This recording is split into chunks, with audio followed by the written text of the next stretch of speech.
Scène de tension à Barcelone. Aujourd'hui, une figure incontournable du football mondial débarque une fois de plus en Catalogne pour une mission doublement cruciale. De côté, l'avenir de la pépite Lamine Yamal est en jeu. De l'autre, le mystère Ansu Fati reste entier. Jorge Mendes, l'agent le plus influent du football, s'apprête à rencontrer les dirigeants du FC Barcelone dans ce qui pourrait bien être un tournant décisif. Pour l'avenir du club, restez bien jusqu'au bout. La prolongation de contrat de Lamine Yamal et la situation incertaine d'Ansu Fati. Commençons par le premier objectif. De Mendes, Lamine Yamal. Véritable joyau issu de la Masia, Yamal n'a que 16 ans, mais son impact sur le terrain est déjà celui d'un joueur confirmé. Enchaînant les prestations de haut niveau, il a su conquérir le public culé, qui voit en lui un futur leader du projet sportif Blaugrana. Le FC Barcelone est bien conscient de la valeur inestimable de son jeune ailier, car ce qui se trame aujourd'hui pourrait tout changer. Son indice s'annonce particulièrement chargé au sein des bureaux du FC. Barcelone, et pour cause, Jorge Mendes, l'un des agents les plus puissants et influents de la planète football, va une nouvelle fois poser ses valises en Catalogne. Mais cette visite ne relève pas du hasard. Elle s'inscrit dans un contexte stratégique majeur, car deux dossiers brûlants l'attendent de pied ferme. Et c'est précisément pour cela que les dirigeants souhaitent bétonner son avenir. Jorge Mendes va donc rencontrer aujourd'hui la direction barcelonaise afin de finaliser un accord contractuel sur le long terme.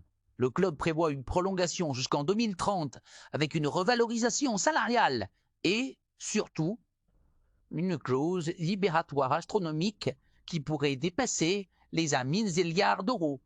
Objectif: dissuader les plus grandes écuries européennes qui gardent un œil attentif sur l'évolution du jeune prodige. Pour Barcelone, il s'agit d'un acte fort, d'une déclaration d'intention claire. Yamal ne bougera pas, mais ce n'est pas tout. Le deuxième point à l'ordre du jour concerne un autre talent en quête de renaissance, Ansu Fati. L'international espagnol, autrefois considéré comme le digne successeur de Lionel Messi, traverse une période de doute. Prêté cette saison à Brighton en Premier League, il n'a pas su pleinement convaincre. Et aujourd'hui, la question de son avenir se pose plus que jamais. Doit-il revenir au Barça et se battre pour une place dans un effectif ultra compétitif? Ou est-il temps pour lui de tourner la page et de relancer sa carrière ailleurs? Jorge Mendes va ainsi rencontrer Ansu Fati en personne, mais aussi discuter avec le board du club. Afin d'envisager toutes les options, deux clubs sont déjà passés à l'action.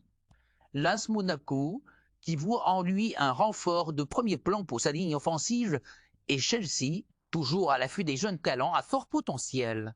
Ces deux pistes sont sérieuses et pourraient aboutir à une offre concrète dans les prochains jours. Pour Mendes, il s'agit de trouver l'équilibre parfait entre l'intérêt sportif, la progression du joueur et les attentes financières. Pour le Barça, c'est un dilemme. Garder un joueur qui pourrait ne plus avoir de place ou miser sur une vente qui soulagerait les finances tout en donnant un nouveau souffle à Ansu Fati. En résumé, cette journée s'annonce capitale pour le FC Barcelone. Entre la consolidation de l'avenir avec Yamal et les choix cruciaux concernant Ansu Fati, les décisions qui seront prises aujourd'hui auront un impact direct sur le futur du club. Jorge Mendes, avec toute son expérience et son poids dans le monde du football, est au cœur de cette double opération. Restez connectés car dans les prochaines heures, tout pourrait basculer.